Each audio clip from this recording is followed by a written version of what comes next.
G'day everybody and welcome to this week's edition of CAW Thursday Night Anarchy. I'm your lead commentator, the Wild One, Bruce Northaway, and tonight we are coming to you live from, come on, put the graphic up, Reno, Nevada. And they say everything's legal in Nevada, or is that just Las Vegas? It doesn't matter. So we're going to start tonight's show off with an Extreme Rules triple threat match.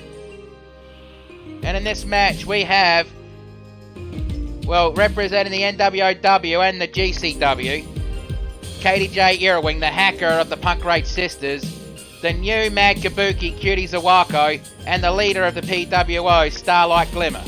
Sunset Shimmer, sorry. Nobody read anything into that.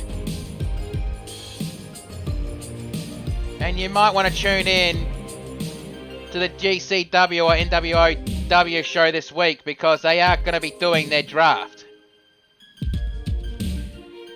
between NWOW and So Real Wrestling.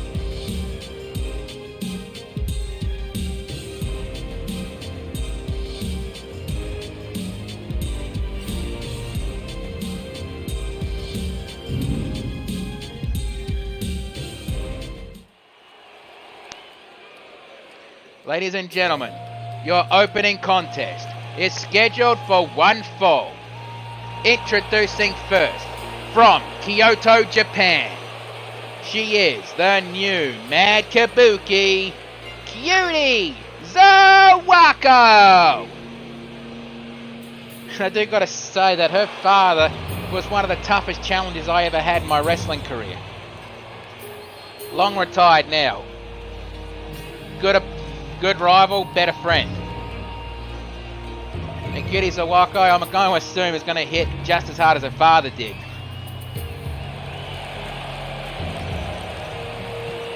You know, she looks at me as family. She calls me Uncle Brucey.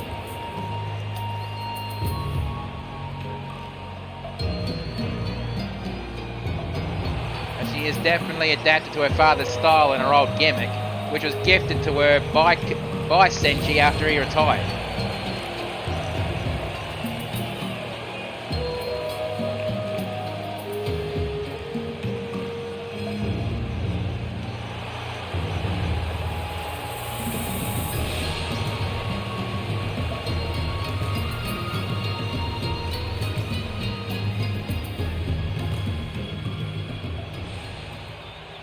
Alright, now introducing her opponent.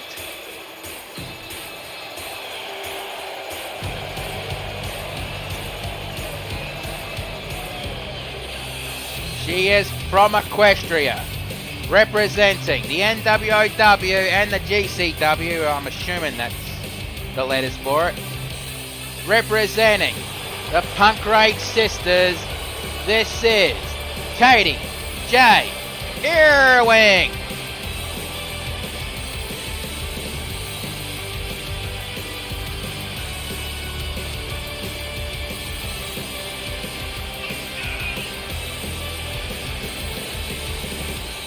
Well, I don't think Bruce...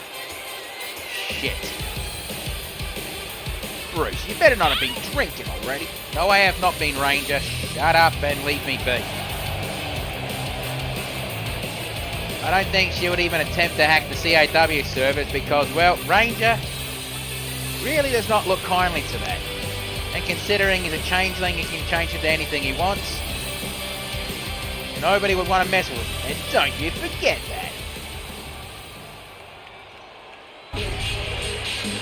And now, introducing the final competitor in this match. From Canterlot High, she is the leader of the PWO Pony World Order. This is Sunset Shimmer. And of course, the PWO would like me, hey, what the hell's this?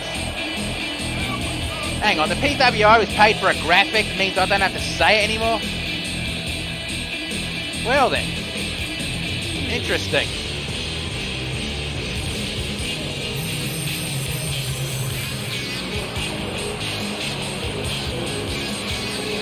But either way, Sunset Shimmer is proof that she is a true leader of the PWO. the former world women's champion of CAW. Any other promotions I couldn't really tell you off the top of my head, because normally after 11 o'clock everything's a blur to me. And no, not because of the drinking. Okay, Cutie is ready, Katie J is ready, and Sunset is ready. Right, ref, ring the bell. Let's do this. And we're already starting with Katie J doing a slap to Cutie. Turn around. And club to the back of the neck. And German suplex. And Cutie was just watching that chain go on, and hip toss takedown. And working on Katie's arm. Picks her up, and Cutie, and ripcord neck breaker. And I thought she was going for the pinfall, but reversed into the mounted punches.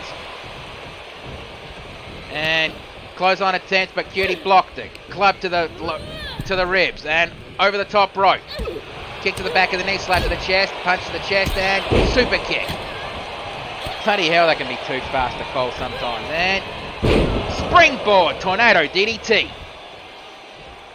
And Cutie rolling out of the ring to catch a breather. And running, kneeling Hurricanrana. Going for the pinfall attempt. No, mounted punches. And jawbreaker. Club, core, and knee to the midsection. And snap suplex. And return to the ring, Cutie Zawako. Katie J picks her up and attempted elbow and shot to the ribs. Across the face, ribs, section, and knee to the midsection. A second one, drop down Katie. Kick to the back of the knee and punch to the face. I think she was trying to scrape some of the paint off Cutie's face on that one, which is something you should never do to a kabuki.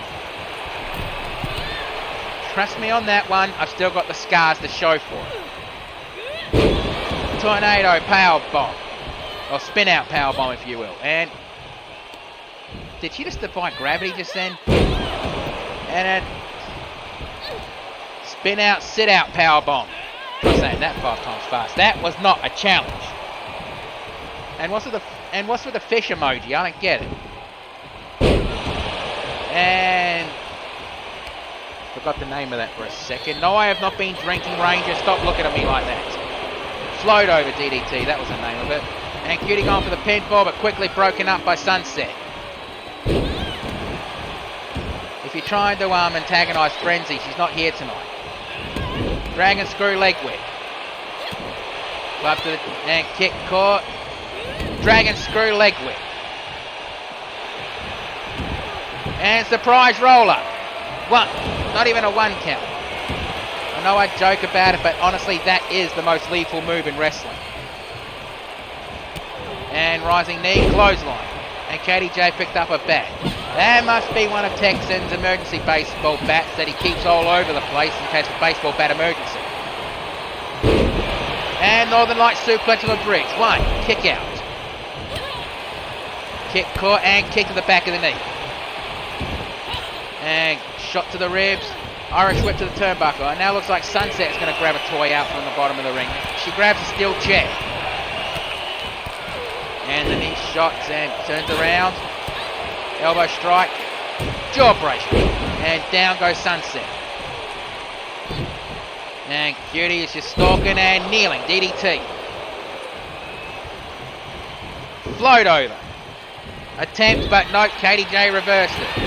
I'm just going to keep calling her Katie, because Katie J is going to get a bit much. And going for mounted punches. I think she's definitely trying to scrape the face off Cutie's, paint off Cutie's face. And Superman punch, going for the pinfall. 1, 2, 3. Oh, that was close. And picks her up and no, drop down. Club to the back. And Katie J going to the top rope. Shooting star, but Sunset saw it coming and put her knees up. And Cutie just woke up out there. Back in the ring. And, well, Katie landed on her feet. Kick to the midsection. Caught. Well, punch was caught. And a Northern Light suplex. She didn't bridge it because she knew Sunset was still up. Why did I was about to say Sunset? Irish whip over the top rope. Punch to the midsection. Slap to the face. Spin out punch. Fucking hell, they're too fast to call. And it looked like Sunset was thinking Superman punch, but didn't exactly get the right distance for it. And kick to the back of the knee. Another one. Kick to the thigh. Another kick to the thigh. Punch to the face. Super kick. And Sunset looks like she's going to roll out of the ring to catch a breather on her own right. Knee strike, knee strike, knee strike, knee strike. And I'm getting some painful flashbacks looking at that one. That's alright, it's the first match, not really that late.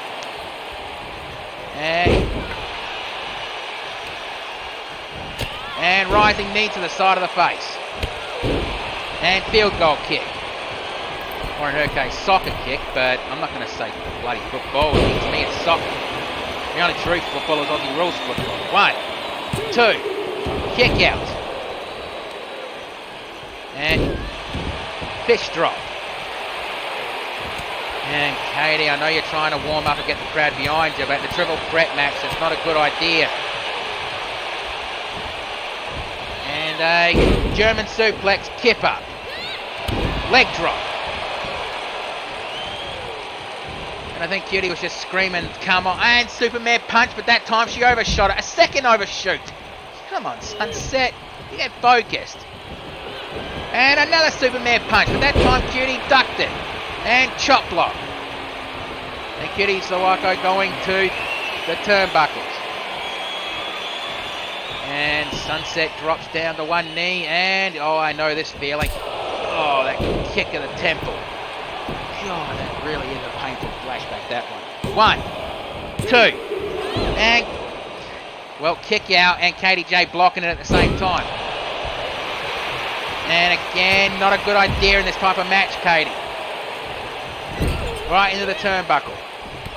Knee, knee, knee, knee, knee, knee, knee, knee. I'm not apologising for singing because I know my singing is bad.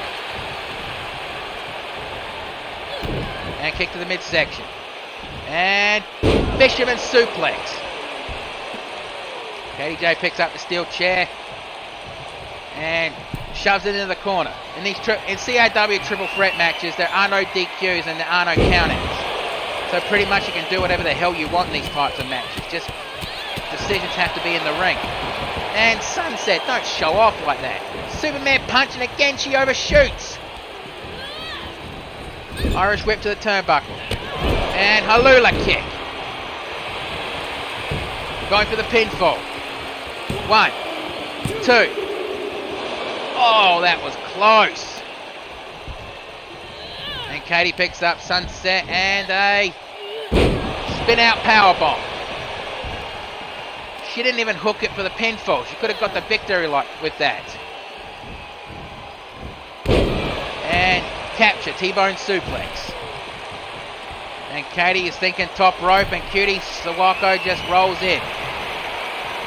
She grabs the steel chair out of the corner. Double axe handle. And, oh, she tried to do that springboard DDT, but missed. Kick to the midsection. Kick to the midsection again.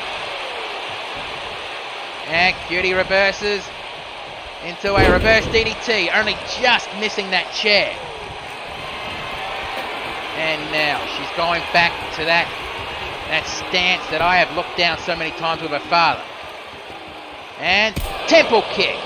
Is that going to be enough? Going for the pinfall. 1, 2, 3, that's it. Bloody hell, that was a good match. And I know somewhere in Japan, Kabuki, the mad Kabuki Senshi is watching this with a smile on his face, proud of his daughter.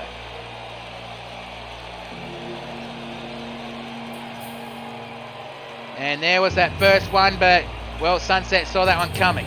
And there was a second one. But let's get the official word. Here is your winner, the new Mad Kabuki, Cutie Sawako.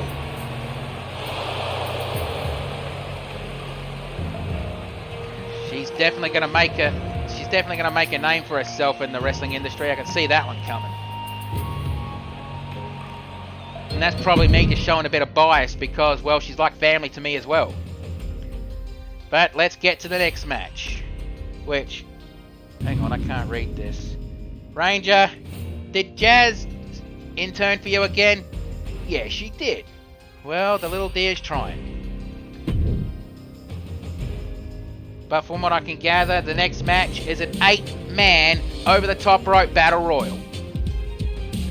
In this match, we got the Shepherd, the Made Man Tony Maroney, Kirk Warblade, Alexander Hoffman, Robro Man, Peter the Machine Gun, Apocalypse, and the Scarecrow. So we've got a hell of a lot of hard hitters in this match.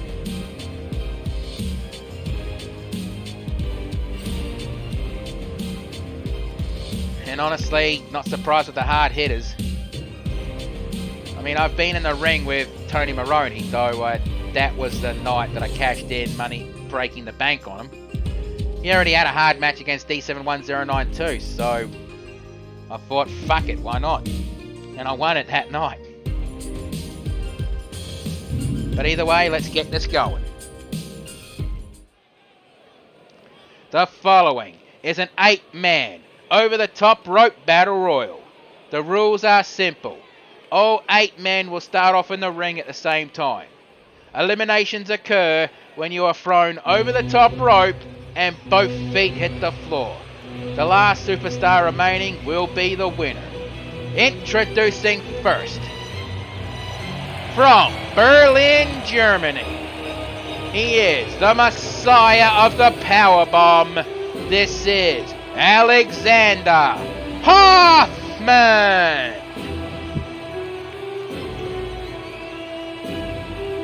Yeah, this is one guy I definitely would not want to be in the ring with. I mean, I've seen some of the hard slaps to the chest that he delivers. Hell, outside of the CAW, I'm not talking about YWL where he also wrestles in. I'm talking about promotions he was in before he joined this promotion. He once slapped the guy in the chest so hard that he went from one side of the ring to the other side of the ring outside of it. And that guy had a handprint on his chest for a fucking week. Yeah, that hard. So I don't know if I'd ever want to get in the ring with this guy. And besides, have you seen his haircut? The Marines are looking at him and thinking, why are you not serving? Also, hi, Ronick. God damn it. Control. Break these things for $100 each. Alright. Just gonna move that to the side of the wall again.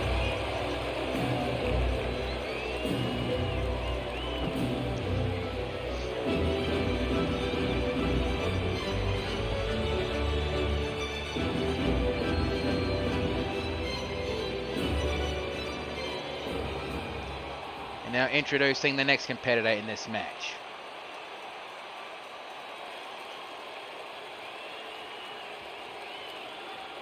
Oh, come on, come on. Get out there, mate.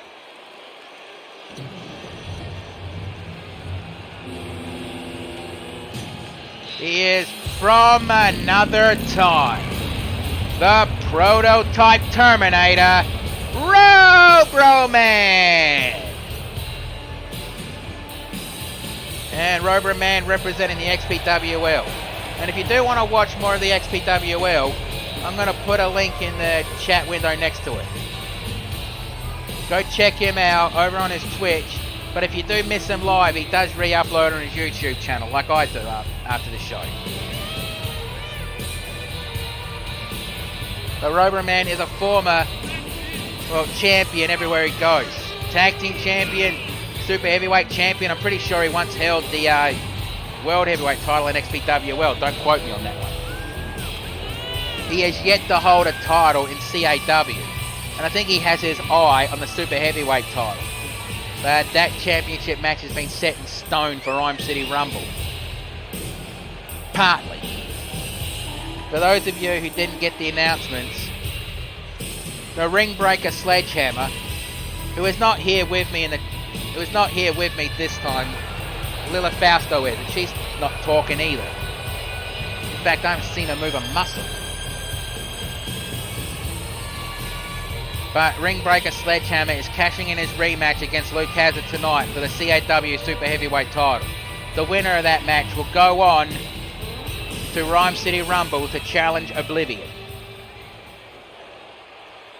So that's going to be a hell of a match, I think.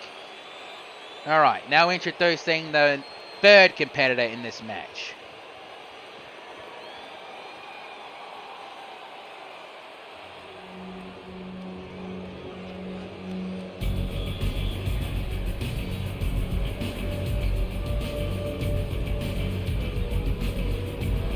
He is from parts unknown.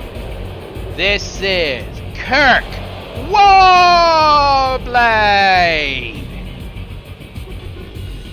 And Kirk Warblade in his own way is very unique wrestler, because he just showed up one day last year claiming he was looking for someone.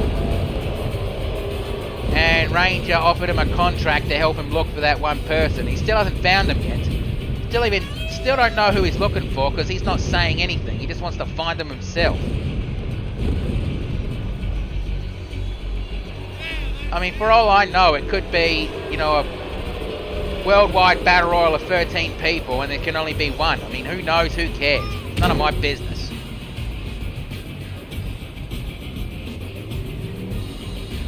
And Kirk Warblade kind of mouthing off to the crowd like he was feeding on their hatred towards him.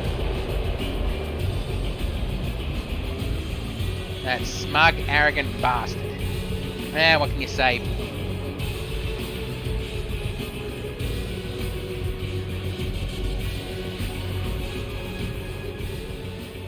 Alright, now introducing the next competitor in this match. I believe it's the fourth one? Yes, the fourth one. Very easy to lose count with these entrances, I swear.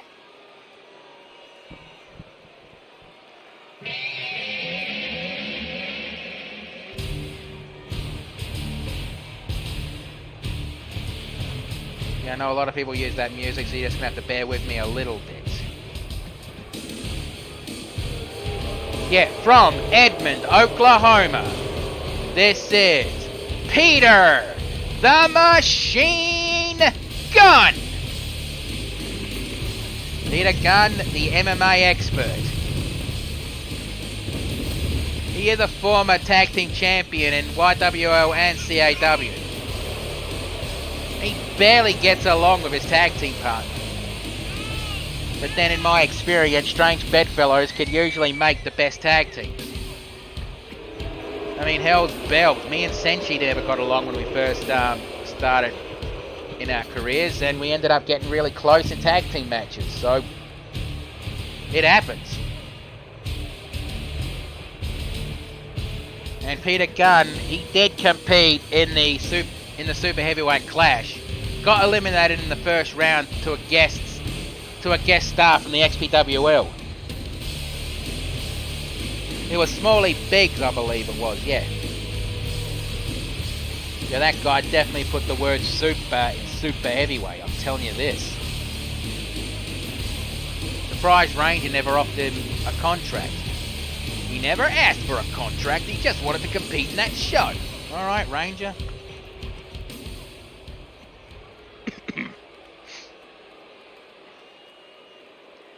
And now, introducing the next competitor in this match.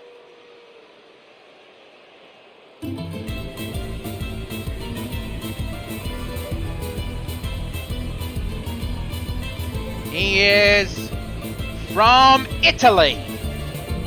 This is the Made Man, Tony Maroni. Yeah, the Mafia Man. Definitely not really that many fans. I think to my knowledge he only has one fan. And I suppose that one fan, if Tony Maroni brought out a t-shirt, probably that one fan would buy the entire warehouse full. Just to support his favourite wrestler. And you can tell from the chat section just then that he is not the most liked man on the roster. You know, like I said, I cashed in on him. He wasn't pissed at me doing that. He actually said he respected me for that. Because he would have done the same thing.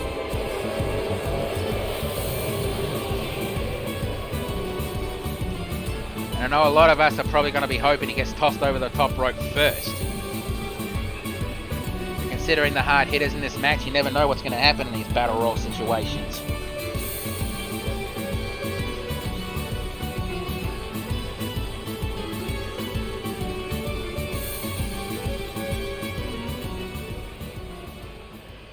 And now introducing the next competitor in this match. Sorry, bit tired. He did what?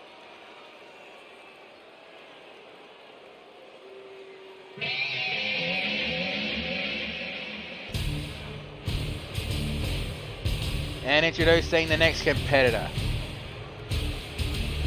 From Chroma City. Yeah, he did. This is the Walking Apocalypse. And Apocalypse, he is a former champion in XPWL. I think he held the main championship, and well, I couldn't tell you what other titles he's won because, like I said, anything after 11 o'clock's a blur to me.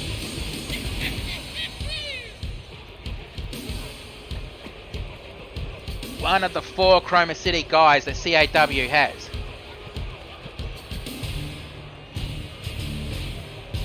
And if you... That was a kind of delayed plane. Yeah, well, the Mafia, they run on respect. If you respect them and not owe them money, they'll respect you and leave you alone. But if you don't respect them and owe them money, you're probably going to be wearing concrete shoes.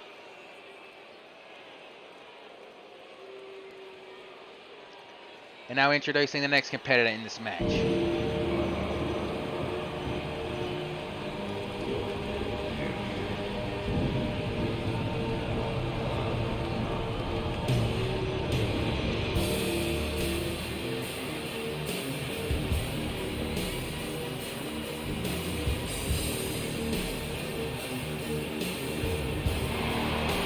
Bloody hell, that's creepy with all those lights floating about.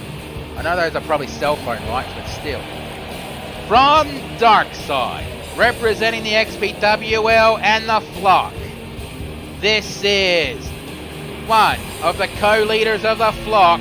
This is the Shepherd. And from the notes I can barely read here. I mean, I know you're trying, Jazzy, but yeah, the little deer's trying. You can't be angry at her for that. There's one more man in this match. Honestly, that thing with the lance, it gives me the creeps. I mean, what can you say? Yeah. Okay, where the hell did that rocking chair come from?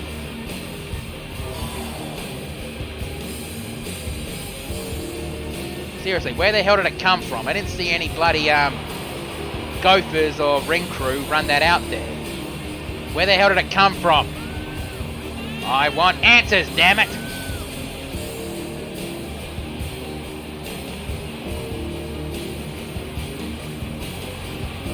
Never mind.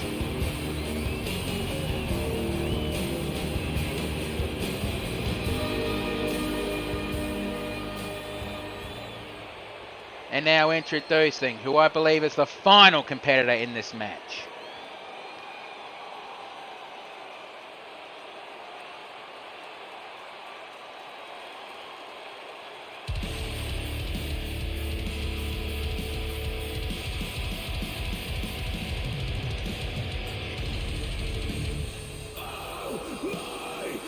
He is from the realm of darkness. He is the leader of the Unforgiven. This is Scarecrow.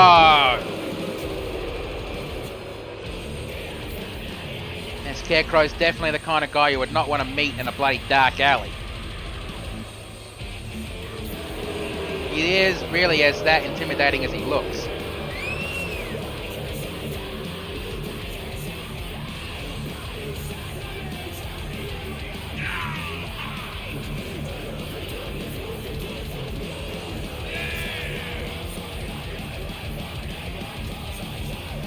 And as you can see in the background, this episode of CAW Thursday Night Anarchy is not sponsored by Old Spice or Snickers. Hungry? Go buy a hot dog from Melissa's Hot Dog Cart, where they have 3 levels of spice. Medium, hot, and God damn it, where's the milk? Where it burns, both rings, if you know what I mean. Alright, Melissa, I plugged your hot dogs. Now would you give me my money?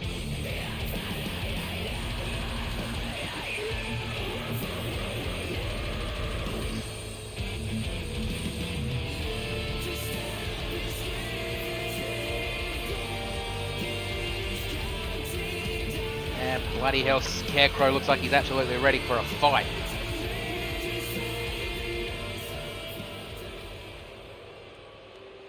And there goes the bell. Remember, there's no ref in the ring because, well, no need. To be eliminated, you've got to be thrown over the top rope and both your feet hit the floor. They call that the Shawn Michaels rule. Kick to the midsection. From Rover Man to Peter Gunn. Now this is the kind of match you definitely need more than one commentator. And, well, hey, Jim, Mark, if either one of you are watching and want to join me in commentary, let me know. I'll set up a spare mic for you. And Go-Go June Gaming, thank you for the follow. I hope you enjoy the chaos. I hope you enjoy Chaos Action Wrestling. An Irish whip over the top rope. And Alexander's just looking at Tony Maroney. Come on, eliminate the guy. Come on, what are you doing, mate? Couple of elbows and a DDT attempt, but overhead. And Rover Man with a backbreaker. And going for mounted punches. Face plant. Kick to the face. And knee to the midsection. Definitely going to need more than one commentator on this one. And Alexander Hoffman has Tony Maroney on the top rope. And there's your first elimination. The made man, Tony Maroney, has just been eliminated. And he does not look happy about it at all. And clothesline attempt. And Peter Gunn on the verge of elimination. No, Shepherd just missed eliminating him. And Peter Gunn, saved himself from elimination that time. And Irish whip to the turnbuckle. And now the Scarecrow has got Kirk Warblade on the top rope. And Kirk Warblade has just been eliminated. And clothesline to the back of the neck. And Alexander Hoffman with a standing vertical suplex. And Shepherd has Rover Man. Both those guys represent XPWL. I mean, yeah. Apocalypse also represents XPWL, but he also represents YWL. So, and Scarecrow has a headlock on Alexander Hoffman on the outside. Nope, rolls off. Pinfall submissions don't count in this types of match. You have to throw them over the top rope. And Scarecrow has Rover Man. Nope, roundhouse kick ducked and punch to the face. And it almost looked like they were in a line of just a slugfest. I have seen that shit before. Hell, I've been in that shit before. And Scarecrow was thinking something, but Alexander Hoffman cut him off. And guillotine on the top rope. Headbutt. And Peter Gunn is really clubbing Apocalypse. Honestly, I would love to see those two on a one-on-one match one of these days. I'll look into that for you, Bruce. Maybe next week. I don't know. Alright, Ranger. And picks him up and club to the back. While Peter Gunn is working on the face of Apocalypse. I think he's trying to make him bleed, which is probably a bad idea. You don't want to make guys from Chroma City bleed. It pisses them off. And on the ropes, and Peter Gunn has Apocalypse on the verge of elimination. Could he eliminate him? And he's over the top rope, but not quite there yet. And a kick to the chest, roundhouse kick duck. Ooh, he looked like he was about to do one of those hard slaps of his, but Scarecrow saw it coming. And running knee strike, rising knee. Place your bets. Who do you think's going to win this match? Rising knee. And now Apocalypse is measuring up Peter Gunn. And we just saw a jackhammer. And Shepherd has Rover Man on the verge of elimination. Over the top rope, not quite there yet. He could still be eliminated. And Scarecrow going mounted punches on Alexander Hoffman. Well, Apocalypse with a side slam on Peter Gunn. And on the shoulder, nope, reverses. And a running power slam. Elbow strike, a second elbow strike. Double chop to the neck of the Robro Man. DDT, elbow strike. Club to the back of the neck. And suplex. Slap to the chest, another slap to the chest. I don't even think Apocalypse felt that one. Headbutt. And lock, cocked and ready to fire. And Peter Gunn picks him up. Nope. Oh, fucking capture suplex, and Apocalypse has just been eliminated. And Peter Gunn was trying to think what side of the ring should I throw over Robro Man, but that was a waste of time. Knee strike. And club to the side. And Scarecrow a kick to the chest. Kick to the chest. Well, he's aiming for Alexander Hoffman, but he's nailing Peter Gunn as well. Over the top rope, onto the floor. Peter the Machine Gun has just been eliminated. So now we're down to the final four. The Shepherd, Scarecrow, Alexander Hoffman and Robro Man. Far away slam. Kick to the chest. And Alexander Hoffman has just been eliminated. Yet there's three left. And hard clothesline. Robro Man, the Shepherd and the Scarecrow. This is basically a 2-on-1 advantage for XPWL if you think about it, because... And never mind. And rising knee to the midsection. A second rising knee, that one aimed at the chest. Kick to the back of the knee. And knee strike. Robro Man not down. Bloody hell, what's it take to knock that guy over? And the STO. Scarecrow picks up Robro Man. Tried to go for a roundhouse kick, but... Well, one of those robotic arms clubbed Scarecrow on the chest. Rising knee. A second rising knee. Down goes Robro Man. And Scarecrow just ignoring the Shepherd, which looks like it's pissing the Shepherd off. And Scarecrow now attacking the Shepherd. Missed that roundhouse kick, but didn't miss the step over. Picks him up. And Irish whip to the turnbuckle. Back elbow strike. And hard clothesline. And Shepherd was thinking something, but Robro Man wouldn't even let him think about it. And ripcord clothesline. Turning the Shepherd inside out. And Scarecrow going right after Robro Man. Well, honestly, you should try to take out the biggest guy in the match. They call that the Andre the Giant strategy. DDT. And Scarecrow picks up Robro Man and kick caught. And Shepherd, nope. And irate. Hard clothesline attempt, kick to the midsection. Couple of punches and choke toss. And hit to the back of the neck. And Robro Man working on the Scarecrow's knees. Picks up Scarecrow. And dragging Scarecrow to the turnbuckle. Back elbow strike. And face plant. Scarecrow picks up Robro Man. And Scarecrow dragging Robro Man to the ropes. Super kick. Robro Man has just been eliminated. Now we're down to Scarecrow and the Shepherd. And Scarecrow and the Shepherd with a tombstone pile driver. Probably that's going to be enough to incapacitate Scarecrow, enough to eliminate him. No, he's going for another one. And he really wants to put the Scarecrow away. Elbow drop to the chest. Shepherd picks up Scarecrow and... Wait, he's not going to go for a third one. No, Scarecrow saw it coming and chop block to the back of the knee. And these two are old rivals. Probably that explains why Shepherd tombstoned them twice like that. On the ropes and... Shepherd has just been eliminated. Those two definitely did not make it easy for Scarecrow, but bloody hell. We definitely need to have a look at the replays of this match. And oh, I missed that choke slam. And the Uranagi. F5, but he calls a lot cocked and fired. And there's the Tombstone pole drivers. But let's get the official word. Here is your winner, the Scarecrow.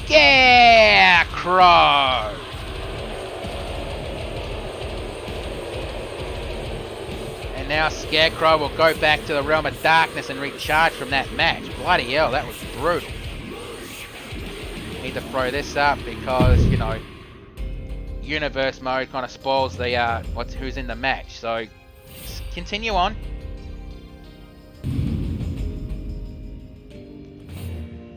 And yep, the rematch for the CAW Super Heavyweight Championship. We got the Sledgehammer and Luke Hazard. Sledgehammer calling in his rematch. He was not happy that he lost the championship to Luke Hazard, the man who claims he's from the 3 Mile Islands. Claims he was there the day that reactor had its meltdown. Honestly, take that with a pinch of salt, because that meltdown was how long ago? And come on, Luke Hazard wouldn't even be 30.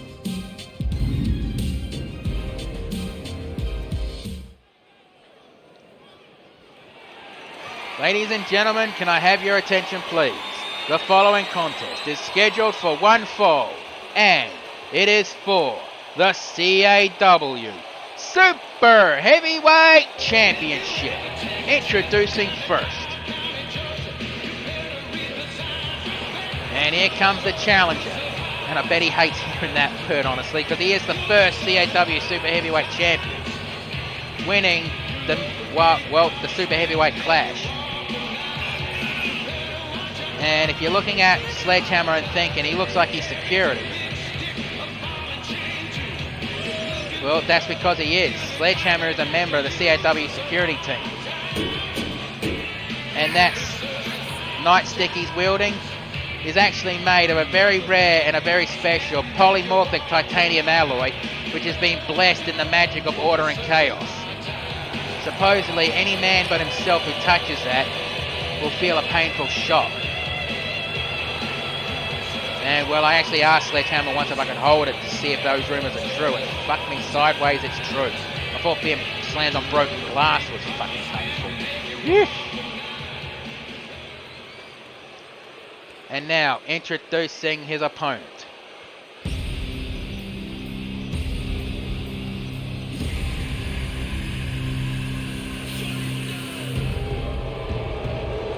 And there he is, the new CAW Super Heavyweight Champion, Luke Hazard.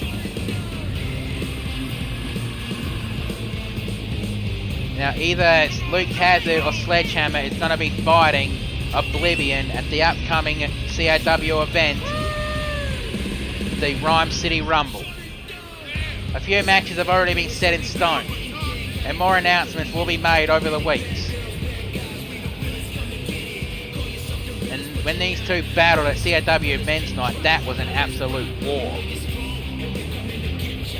I mean, I've heard rumours that XPWL themselves have been looking into hiring Luke Hazard, but too bad their roster's full. Hell, they even want bloody the Wastelander. Yeah, I don't think he was there the day the meltdown happened. And there's a better look at the CAW Super Heavyweight Championship belt. Now let's get to the ring introductions. Introducing first, the challenger. From Seattle, Washington, he is the ring breaker, Sledgehammer. And his opponent, he is the CAW Super Heavyweight Champion from the 3 Mile Islands. This is Luke Hazard. And here comes the championship ceremony, which is, well, this ceremony you'll see during one-on-one title matches. Champ hands the belt to the ref. Ref shows the opponent. Throws it up in the air, signifying that the championship is now on the line. Alright, Sledgehammer is ready. Luke Hazard is ready. Right, ref, ring that bell. Let's do this, and if you excuse me, I've got to go use the announcer's room, so I'll be right back.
Sorry about that, I'm back, and I just saw Sledgehammer cop some kind of hit. I missed that one, but... And tossing suplex. And Luke picks him up. And going for a side slam. And a body splash, and there was water in the pool.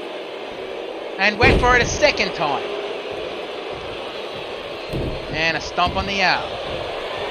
And Luke Hazard trying to wrench the neck, or either that or he's trying to take the mask off Sledgehammer. I actually once asked Sledgehammer why did he wear that mask, you know, when he was off duty. He actually smiled at me and said it keeps my face pretty. I swear Lilith Fausto told him to say that. Yeah, I see you smirking there, Lilith. And dragged out of the turnbuckles. Wild kick, missed that one. And kick to the back, to the side of the head. And stomp on the arm. Body splash. And try to go for another one, but, well, Sledgehammer saw that coming. For those of you who have never seen Sledgehammer before and wondering why his nickname's the Ring Breaker, well, in his first ever match in CAW, it was against Apocalypse, he actually broke the ring. We had to borrow a ring from XPWL until that normal ring was fixed up and put that back together. But that was a moment that I will never forget. Pump up powerbomb. 1, 2. Kick out. And Sledge screaming, you sure that wasn't free? And going back to it. And, well, sky high side slam. And now he's measuring up Luke Hazard one more time. And Luke Hazard slowly getting up. And back elbow strike. A second back elbow strike. Stopping whatever Sledgehammer was thinking. And going to the turnbuckles. And back elbow strike. Whatever Luke Hazard was thinking, it doesn't matter now. And belly to belly suplex. Kick to the chest. Stomp on the leg. Missed that one. Punch and blocked. And a running power slam. He missed that one, and he picks him up. No, leg sweep takedown. And meltdown. Going for the pinfall. 1, 2. Kick out. And Luke showing a bit of frustration. Oh, that could be a look of respect. And the crowd chanting fight forever. And I don't blame them for chanting that. It's a good match. Obviously they're on the side of Sledgehammer and not Luke Hazard. Headbutt. And clothesline. A second clothesline. And a third clothesline. And in the corner. He's gone to the top rope and punched to the side of the head. Anyway, the ref just rolled out of the ring. This is not a falls count anywhere match. And going for a super... Holy fucking shit! That did not just happen again! Tell me that did not just happen again! Oh, come on, Sledge! Why do you do that?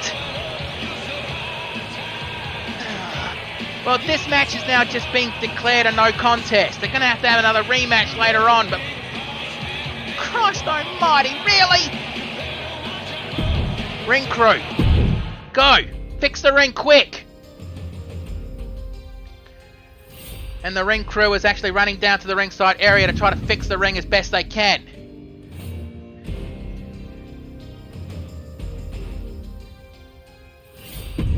And while they're doing that, I guess I'll talk about the next match.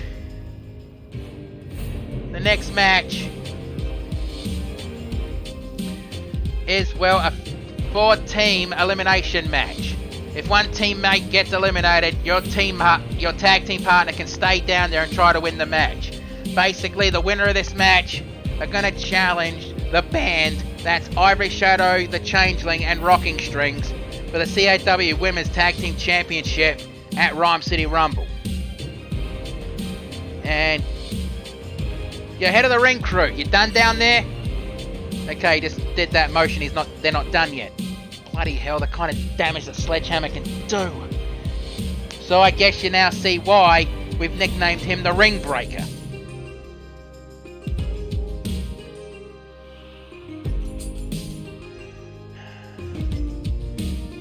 I think I'm gonna have to buy another couple of backup rings now. I don't think Crystal's gonna be happy. I might have to borrow another ring off her. Yeah, I get you, Ranger, I get you. Alright, are they done? Yeah, just got the thumbs up. The ring's now repaired, as best as they can do it.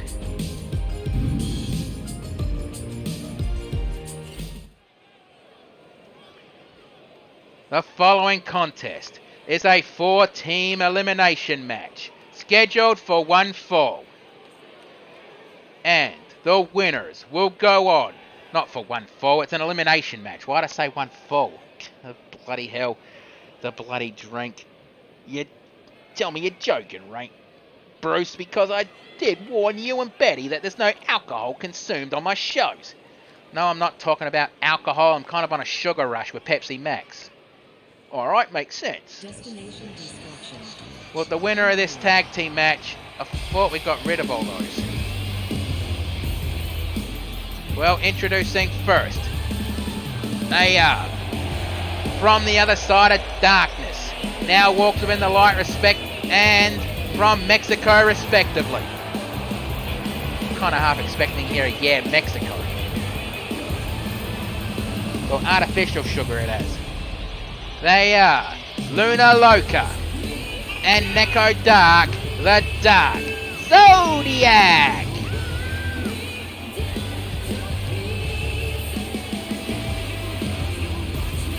Or it could just be the caffeine I'm high on. Who knows? Who cares? I could use a drink right now after that.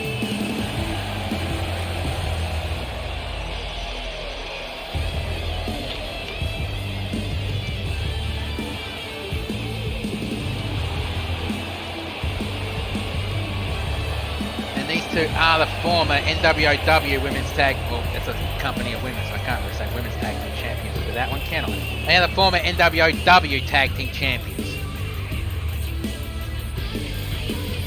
And remember, tune in because they're doing their draft this weekend. Alright, now introducing the second team in this match. Remember, this is elimination rules. If your partner gets eliminated, you can stay out there and try to win the match. But though, with the finals of the match, it could end up in a 2-on-1 situation, so you really need to be careful with these types of matches.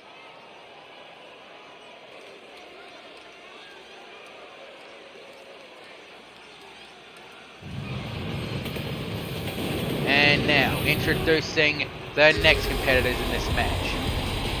They are representing the NWOW from the Multi-Universe Protection Agency. They are Officer Ruth McKay and Officer Tracy Agress. They are Ruthless Aggression. Oh, come on, cameraman, pan the camera up a little bit. Don't cut her off at the head. I know she's tall and everything, but still.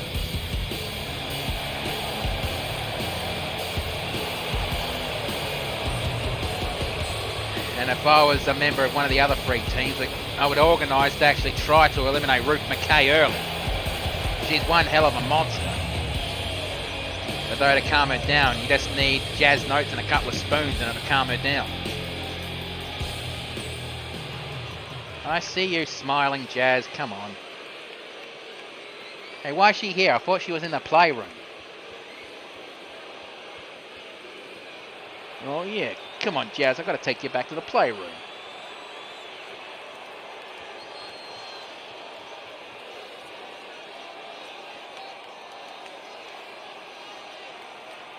Alright, now introducing the 3rd tag team in this match. Really taking their times.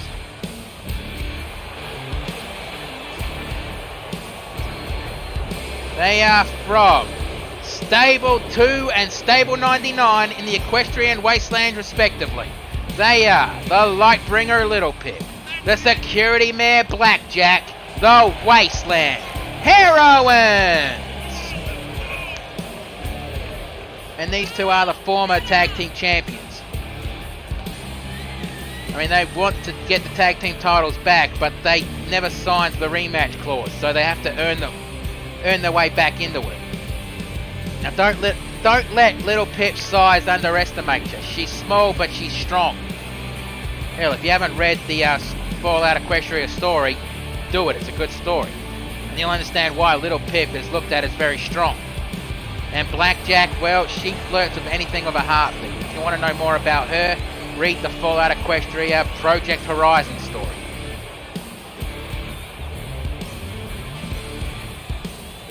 Yeah, I've seen her flirt with her own tag team partner. She flirts with anything with a heartbeat, I swear. And now, introducing the final team in this match.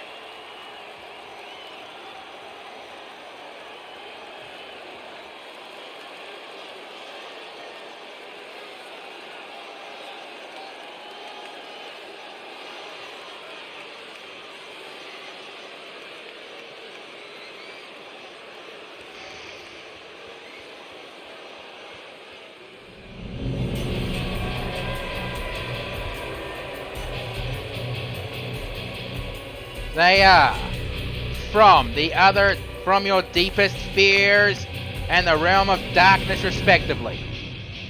They are representing the Unforgiven. They are the Nightmare, Azura Draven, and the Queen of the Spiders, Tarantula.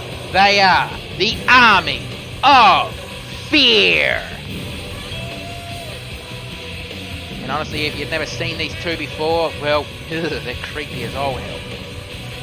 And possibly not the most liked women backstage.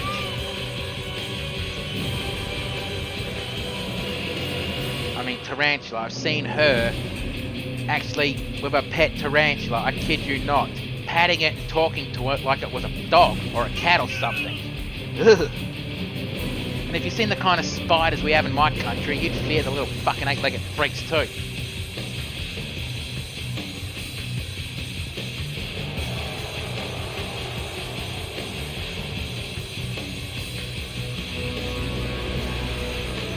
They are former tag team champions.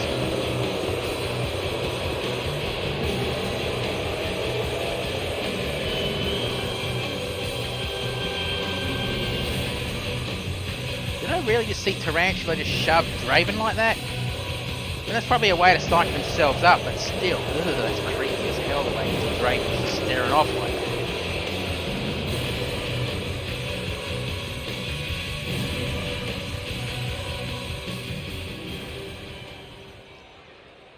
Alright, right ref, ring the bell. Let's do this. Remember, if one member of a tag team is eliminated, the other member can stay out there. And bloody hell, that proves you do not underestimate the strength of Little Pip. She just shoved down a real heavyweight just like Ruth McKay like that. And she's still fighting her. And suplex. And Blackjack going after Tracy. Well, Luna Loca going after the Tarantula. And Azura Draven with a sling blade on Neko Dark. Tossing suplex. And kick to the midsection. DDT. And Dragon Screw leg whip. And Luna Loca has the Tarantula. And a kind of a fancy way to do the hip toss takedown in my opinion. And standing. Shooting star press. Hip toss takedown and front drop kick.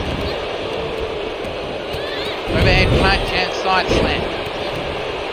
It's kind of hard to keep track in these types of matches. So seriously, Jim, Mark, if either one of you two are in the crowd, jump the rails and help. Drop kick to the knee. Uppercut, slap to the chest, and both Tracy and Ruth going after Blackjack. I think they're both fighting over who's going to do damage to Blackjack. Draven back in the ring while Neko Dark rolls out.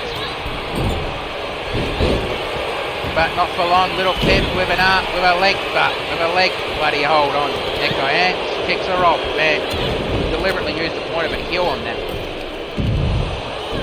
Oh, I think the back of Draven's neck hit the bloody steps. She's gonna have to send her to the ring to Nurse Banshee after this match.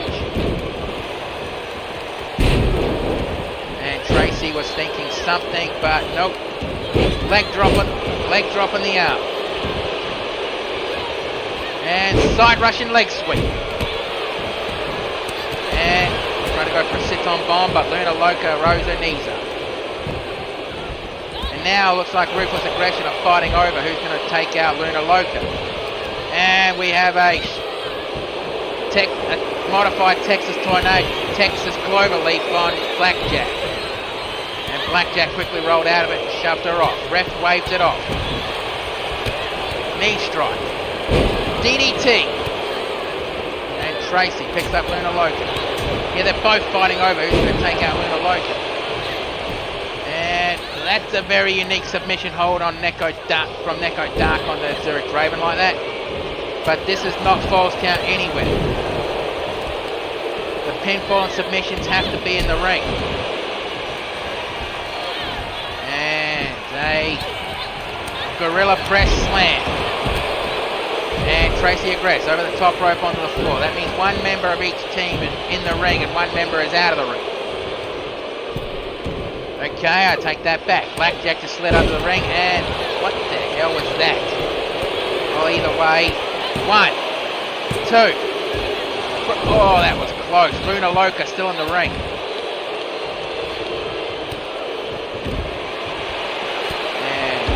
Ruth McKay with a gut wrench power slam. Is that going to be enough to put her away? 1, 2. And Luna Loca kicks out and Ruth is surprised. Kick caught and Azura Draven coming back into the ring. DDT attempt, standing moonsault. And trying to wrench the arm out of Ruth McKay's socket. Place your bets. Who's going to win this match? Is it going to be the Army of Fear, the Wasteland Heroines, Ruthless Aggression, or the Dark Zodiac? Cutbuster. And Luna Loca going to the top rope. And the Swanton Bomb, or the Bunny Hop. Going for the pinfall. 1, 2. Kick out. I think it's going to take a lot more than that to take out Ruth McKay. And maybe that would do it. Not so much. Luna Loca pick caught and elbow to the top of the knee. It looks like Tarantula once back in the ring. Not changed her mind and went straight back after Tracy. Twisting Death Valley Driver. a float over tornado DDT. And a choke slam. It looks like Luna Loca's going back to the top rope. And the bunny hop ton bomb. The bunny ton bomb, we'll call that from now on. 1, 2, 3, that's it. Ruth McKay has been eliminated. And Luna with a standing backflip to celebrate, but it's not over yet. You have to eliminate both members of every team. Means that Ruthless Aggression want the tag team titles. Ruth then now has to leave the ringside area when she comes to. Tracy Aggress is on her own. And well slammed. And Luna Loca an Irish whip while Tarantula just... I'm sorry, I'm a bit confused for a moment. DD8 suplex on the other side of the ring. Come on, girls, get back in the ring. Decisions can only be done inside the ring. And both the Wasteland Heroines back in the ring. And Irish whip to the other side. Kick to the midsection. And Neko Dark looking over Azura Draven. And going back to the ring. And pretty much Luna is screaming at Azura Draven to get back in the ring. While Tarantula with an elbow drop on Luna Loca. And, well, Blackjack just tossed both Neko Dark and Azura Draven into the ring post. And we just got a tap out, but it's not going to count. It has to be in the ring. And now, Little Pip is back in the ring with Tracy Aggress. A neck breaker. And Tracy going to the top rope. Spinning around and reverse 450. Or the 054. 1. Kick out. And now one member of each team back in the ring. And Tracy going back to the top rope. And another reverse 450. 054. And Tarantula with her legs on the ropes. Come on, ref! I mean, Luna Loca's still kicked out, but still. Ref, behind you. Pay attention. 1, 2. Kick out. Little Pip still in the match. And Luna Loca going to the top rope. Bunny Ton Bomb. Going for the pinfall. 1, 2. Kick out. And Tracy tried to do the 054 again. 450. And drop the Mega Spell. Going for the pinfall. 1, 2, 3. Tracy Aggress has been eliminated. Then, hence, Ruthless Aggression are out of the match. And now she's got Luna Loca caught in the web. And Luna Loca was forced to submit. Luna Loca has just been eliminated. Now Neko Dark is on her own. And there's two full teams out there. 1. Kick out on 1. The ref kind of dizzy a bit. And a spinning Hurricane. And both Blackjack and Little Pip are measuring up. No, reverse what Blackjack was doing. Sling Blade. 1, 2, 3. Neko Dark has been eliminated. The Dark Zodiac have been eliminated. So now we're down to the Wasteland Heroines and the Army of Fear. And stretching the arm, trying to take it out of Azura Draven's socket. And now measuring her up. Kick, core, and kick to the back of the knee. Kick to the back of the knee again. And Raven, what you going to do here? A standing vertical suplex. Kick to the top of the head. And snapmare. And running drop kick. And picks her up. Kick to the midsection. And I'm glad that ring is holding up after what happened in the previous match. Double stomp missed. Overhead punch. Now I know the ring crew are going to have to run back out there and make sure the ring doesn't fall apart again. And Irish whip to the other turnbuckles. I have no idea what the hell Little Pip's thinking. Putting her on the top rope, slap, and slapped her down. And Neko Dark finally wakes up and walking back to the back. She does not look happy. I think she just wants gold again. And now Little Pip wrenching on the face of the Nightmare Azura Draven. Is she going to make Draven tap, snap, or nap? And nope, she lets her go. And Blackjack trying to bend the fingers back. Kick caught and kick to the back of the knee. And Draven just slammed it down and Draven to the top rope. I think that's a bit too far. Double stomp missed. Definitely a bit too far. And fucking hell, that was a hell of a kick. And slamming her arm onto the mat. Draven picks up Little Pip. And Code Breaker.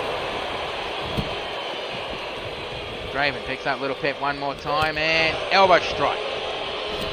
Discus clothesline it, but Little Pip blocked it at the last split second. Kick to the midsection. And kick caught and kick to the back of the knee. Kick to the knee again. Below her on the outside. Blackjack has just did a attempted soup. Oh, 1, 2, 3.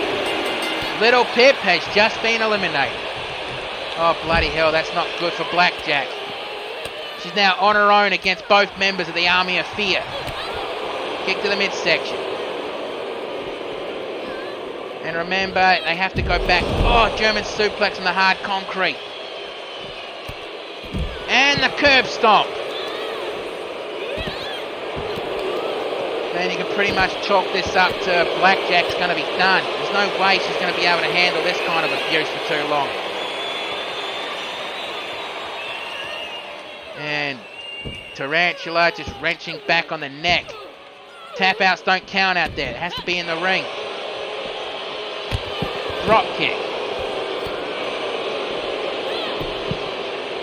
And it looks like Draven and Tarantula are fighting over who's going to take out. And Blackjack and Little Pip was forced to walk back. And drop kick. Slammed her arm onto the concrete. And Tarantula does the same thing. And knee drop. And I think we're going to have... I hate doing this, but I think we might have to do a little bit of divine intervention if these girls don't get into the ring. Fireman's carry takedown. Stomp on them. And kick to the jaw.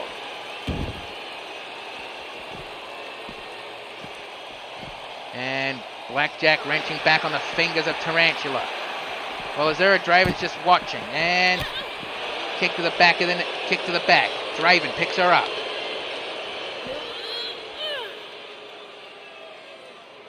And Draven's just standing there with her. Come on. Chop block. Okay, no, hang on.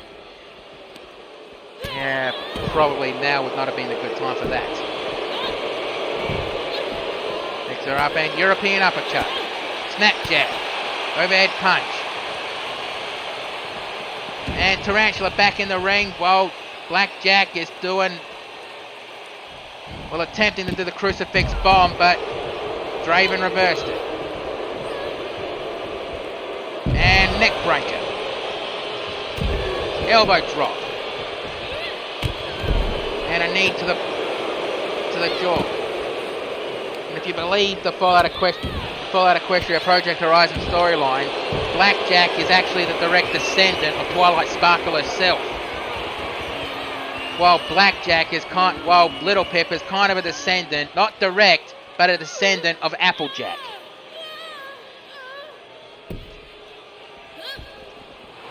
More like a descendant of Sweetie Belle or something, I don't know. Kick to the back of the knee. And a German suplex. Come on, girls, in the ring. Get in the ring. Okay, I know you want to win the match, but don't permanently injure Blackjack. And then Irish whip. Okay, I don't have to do it. They're getting back in the ring. Good. And back elbow strike. Back elbow strike again. Kick to the midsection. And Blackjack with a hip toss.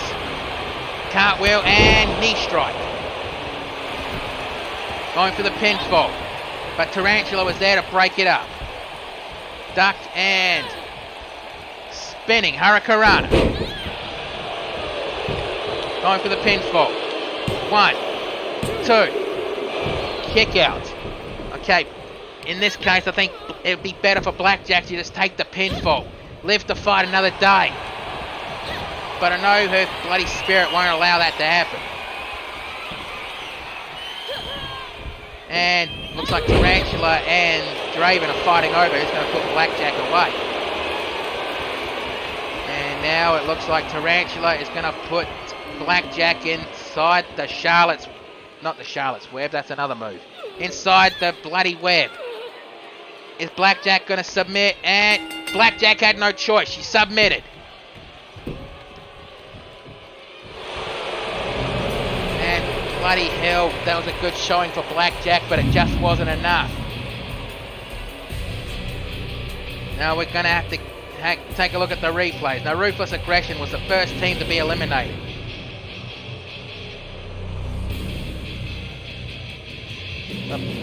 Bloody hell, that was a good match. And there was the Bunnyton Bomb. And there was another view of it.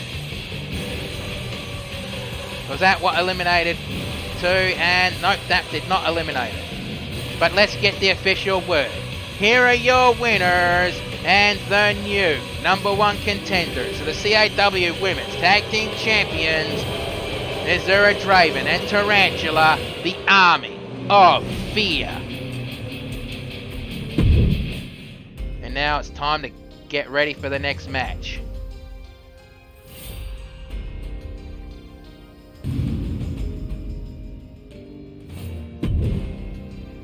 As we have one of the challenges that was laid down by Lila Fausto to Hanneke Fairhole. This time Hanneke Fairhole has to go one-on-one with the undefeated Outback Brawler Betty Dundee. Can Hanneke actually beat the undefeated? But the fact that Hanneke Fairhole has not been chucking a wobbly for losing and being admirable in victory is actually a good sign that she's changing her attitude. But now let's get to the ringside area for this match, and the ring crew did patch up a little bit more. And ladies and gentlemen, your following contest is scheduled for one fall. Introducing first, from Mobius, she is the Flying Puma, Hanneke Fairhole.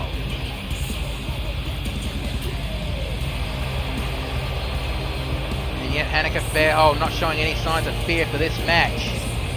She's going to have to have her head in it because, well, Betty Dundee's no pushover. And I'm not just saying that because she's from my neck of the woods, Australia. Hang on, I've got to take a quick swig.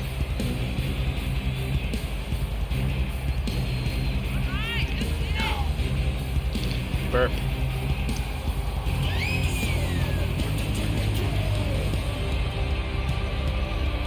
And as you can see, Hanneke Fairhole with her body language is different. I mean, I think I just saw her give Blackjack a pat on the back and said good effort. So that's definitely a change of attitude there.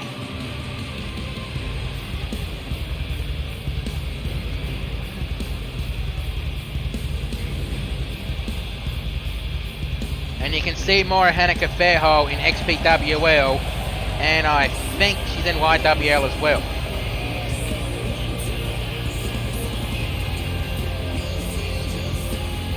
Don't quote me on that one. Jim Johnson's going to have to corroborate that one for me.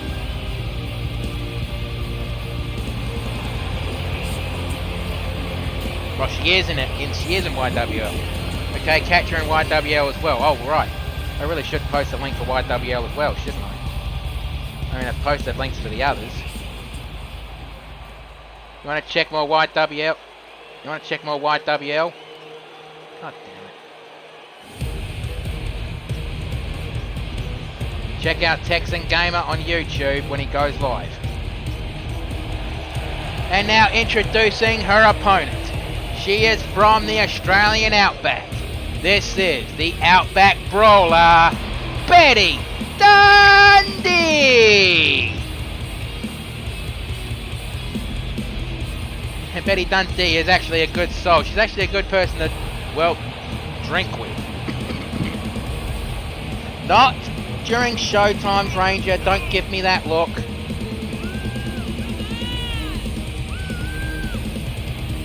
And well, yeah, I'm right. Betty Dundee is actually undefeated. The only loss she actually suffered was in a battle royal situation. So she is undefeated. Battle royal situations don't really count in the loss record. Wins, yes. Losses, no.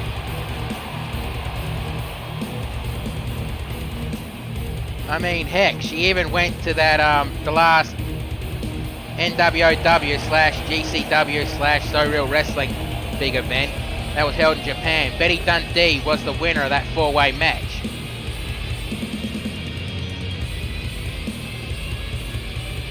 It wouldn't surprise me if one day other organizations will want Betty Dundee in their roster. Alright, Hanukkah Fairhole is ready. Betty Dundee is ready. Right, ref, ring the bell. Let's do this. You know, if you haven't seen Betty Dundee, you're in for a treat because she may be called the Outback Brawler, but she pretty much is adept in the parkour style of wrestling. Drop kick. And Hanako going to the top rope already. And drop kick. Betty looks a bit dazed. She can't be drunk already, can she? Going for the pinfall. 1, 2. Kick out on 1. And Hanako just looking up and then slams Betty Dundee back to the ground. Kick, core, and dragon screw leg whip. Standing, shooting star press. See what I meant by the parkour style of wrestling? And dragon screw leg whip. Slams her arm down to the mat. And going for mounted punches. And kick to the top of the head. I have no idea what Hanako was thinking just then, but Irish whip to the turnbuckle. And elbow strike. Down goes Betty. And a hesitation drop kick. And a stomp on the ankle. And Hanako going to the top rope. She's basically screaming at Betty to get up onto her feet. And, oh, she caught her. Body slam. And standing moonsault. Going for the pinfall. 1, 2, kick out. And Betty is shocked that Hanako kicked out of that one. And a springboard moonsault, but Hanako was already out of the way. Kick to the lower back, going for the pinfall. 1, kick out on 1. I think I'd have to say that these two kind of had the same style. You know, the parkour style of wrestling. Roundhouse kick. And the breakdance leg drop. And Betty Dundee going to the top rope. I guess we're about to see... Nope, just a standard elbow drop. Punch to the midsection. But she missed that elbow drop and Irish whip to the turnbuckles. And kick to the side of the head. And looks like Betty is going for Starship Pain. Goes for the pinfall. 1, 2, 3. That was a bloody quick match. I mean, that Starship Pain's bloody painful from what I've heard. But let's get the official word. Here is your winner, the Outback Brawler, Betty Dundee. And Betty extending a hand, and Hanako takes it. That's the good sportsmanship I love to see.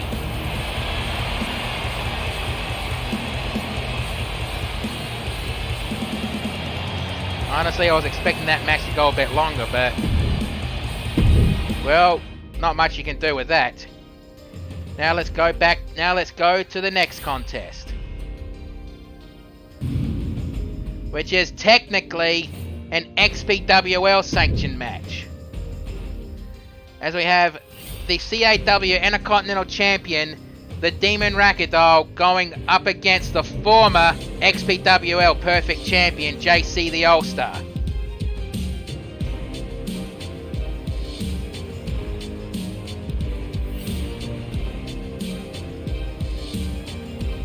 And I know JC's looking for a bit of vengeance. Not on Ragdoll, he's just looking to get a bit of aggression out after losing that championship. To Abomadon, was it? Yeah, I'm not a part of the XPWL roster, obviously. But what that Black Hand is doing is starting to piss me off. Especially that crack-headed wanker, Charlie. I mean, it's getting to a point where I'm going to challenge that wanker to a brass knuckles fight. I swear to God. But let's get down to this match. The following contest is scheduled for one fall. Introducing first. He is from Equestria and the Edge of Reality, respectively. He is your CAW Intercontinental Champion, the Demon of Dark Omen, Ragdoll.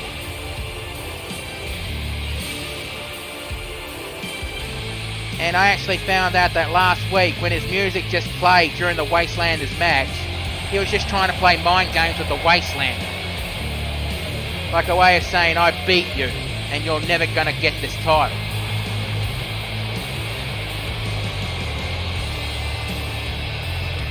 And I don't think the Wastelander is gonna take that sitting down. I have not seen the Wastelander all day, honestly, but what can you do? Oh, that look in his eyes.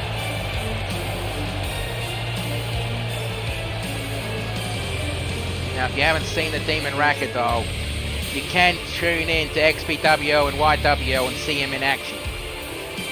He's actually the man who, at the same time, held the YWL, CAW, and XPWL Heavyweight Championships at the same time. He even had a new championship belt made and called that the Triple Crown Championship. I mean, I even tried to have a crack at it. I made the Demon Bleed Now match, but I came up short.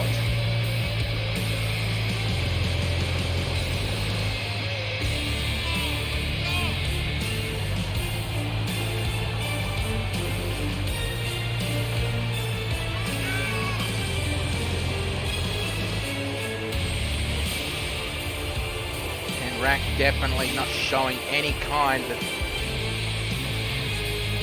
intimidation by his opponent. I couldn't tell you if these two have fought each other in XPWL. So this is actually going to be really interesting for me.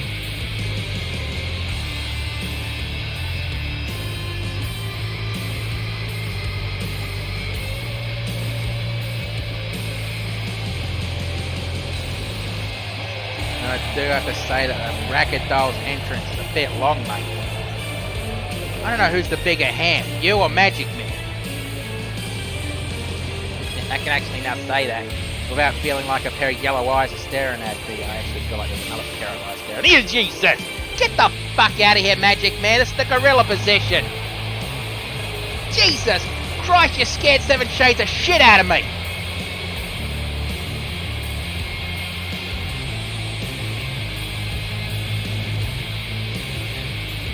Lilith, why the hell didn't you warn me? Take that smug smile off your face.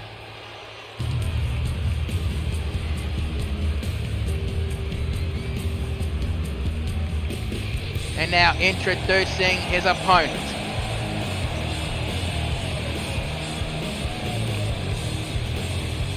He is representing the XPWL and a member of the Pyromancers. If I get this wrong, I'm sorry, mate. I'm still trying to figure it out. From the Ether, he is the former XPWL Perfect Champion. This is JC, the All-Star.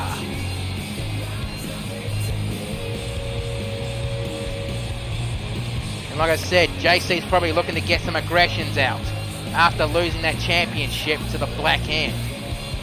Even though I don't look at that title as a championship, I look at that as nothing but a glorified toy title that a man creates to stroke his own ego.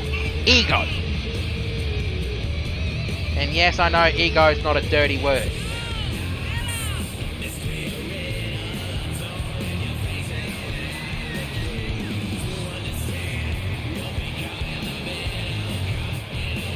And his body language is a bit different, like he's a little bit pissed off.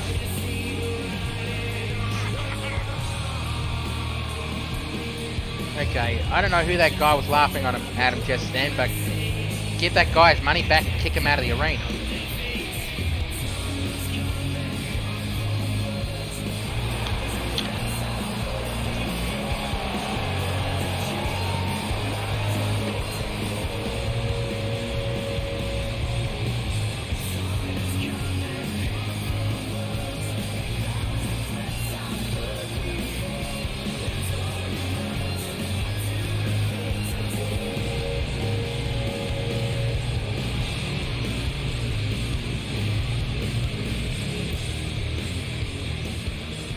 Alright, now that the entrances are done. Alright, ref, come on, ring the bell. Wait, that's Wastelander's music. What the hell's going on? Hey, wait, that's the Wastelander. I haven't seen him all day and he's just walking to the ringside area. Wait, he's walking into the Rackadol's corner. And Rack's telling him to go away. Oh no, he's not going to the corner. I see a chair set up out there. I think he's just going to watch the match from the front row.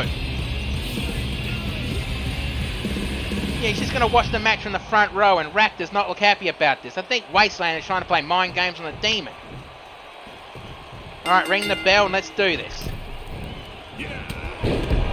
And well, a 6-1-9 clothesline. Try saying that 5 times fast. That was not a challenge. And a couple of headbutts. And JC going for a... That's okay.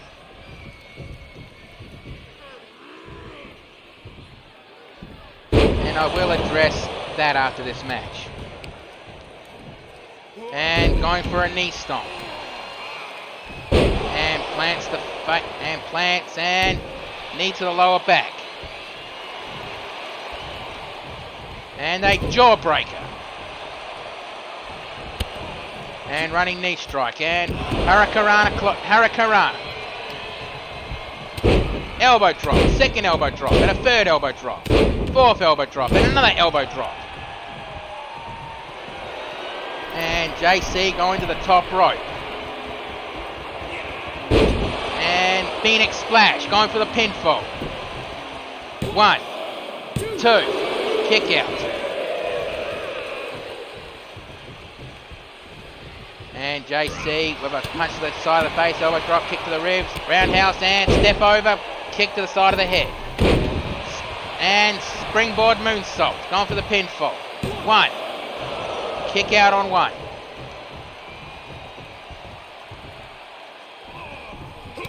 And a stomp, and JC picking up the Demon. And I think the Demon was thinking buzzsaw kick, but JC cut him off. And the burning hammer. Stomp on the forehead. And JC with a power bomb. And that knee strike. I keep forgetting what he calls that move. Howl of the Wolf or something? I don't know. Someone's going to have to correct me on that one. But going for the pinfall. 1, 2. Kick out. I think Wastelander being out there has kind of taken the Demon's attention away from this match. And JC going for an armbar. Ref asking the Demon if he wants to submit. No, Demon gets out of it. Punch and a second punch. Made JC let go. But the damage is already done. And on the shoulders.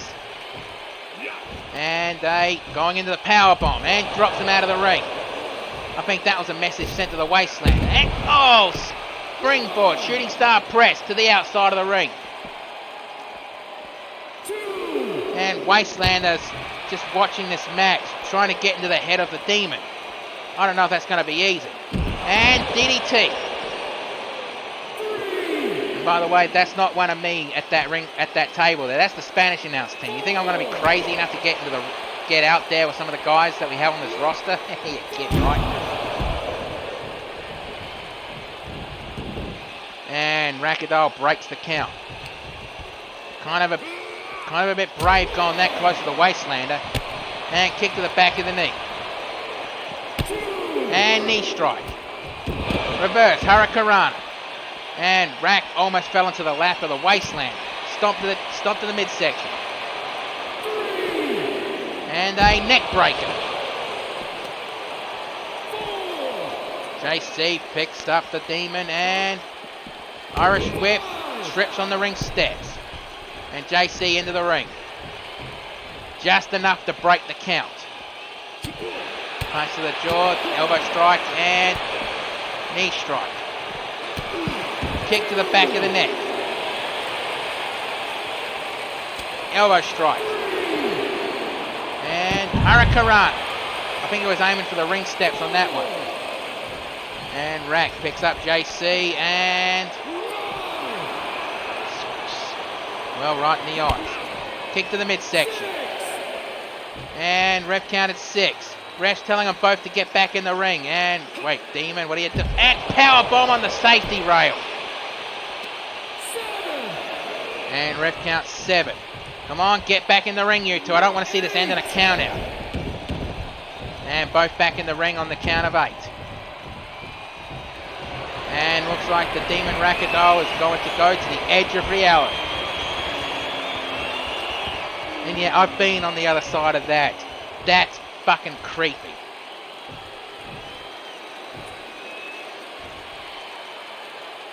And Demon's just waiting for JC to move, and here comes the edge of reality.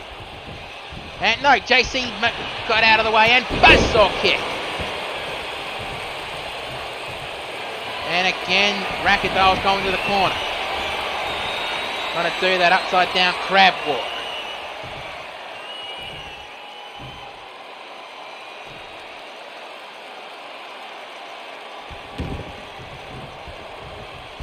And edge of reality, and this time he hits it. And goes straight for the pinfall. 1, 2. Oh, bloody hell, how close was that? Stomp on the arm, kick to the chest. And a leg sweep takedown. And really wrenching on the neck of the Demon Racadol. Just wrenching away. And drop them down. Stomp on the forehead. And powerbomb into that final crash. I know there's another name for it, I just can't think of it right now. 1, 2.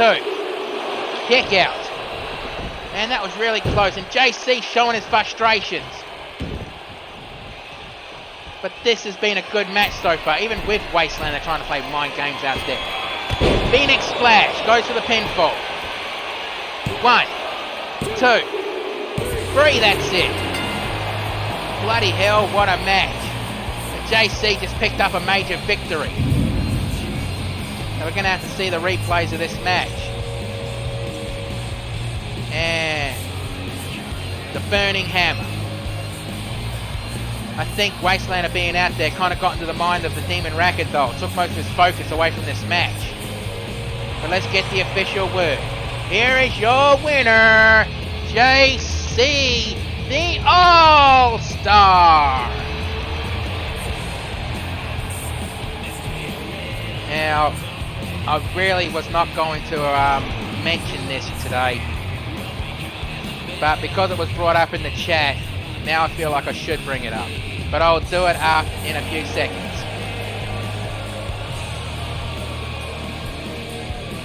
And 4 stars, yeah, I agree with that. Just gonna have to black the screen for me doing this. And do this.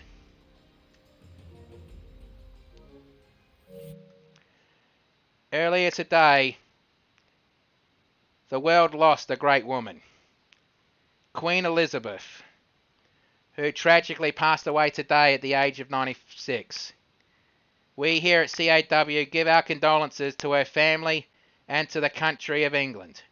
And right now, we would like to reserve a minute's silence for respect and her memory, starting now.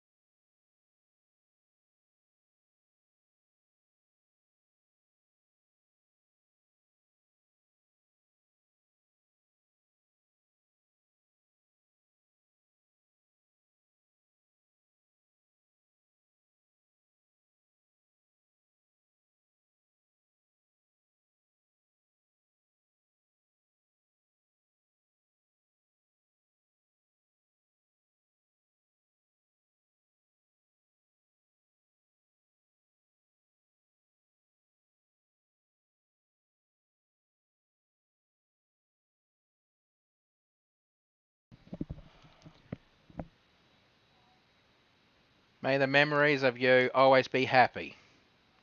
Thank you. Rest in peace.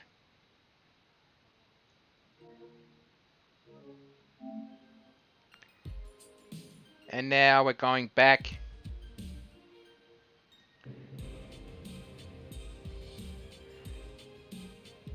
Now we're going back to our show, but this graphic's going to stay up a bit longer because now we're going to do what the Dragon Lady actually said she wants to do to the Bush Ranger. She wants to find a worthy opponent for the CAW Women's Championship at CAW Rhyme City Rumble. In fact, she said she's going to hold an open challenge every week up until Rhyme City Rumble. Up until somebody either defeats her or gives her a really good match. And she doesn't want to know who she's going to be fighting, so we're going to find out who's going to be the first to step up and take the open challenge.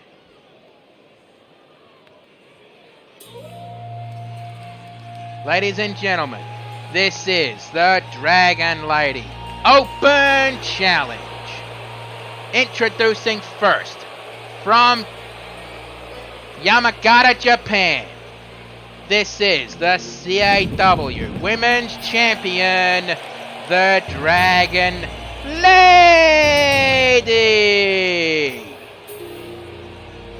Yeah, cheers, Hannah and Ronick.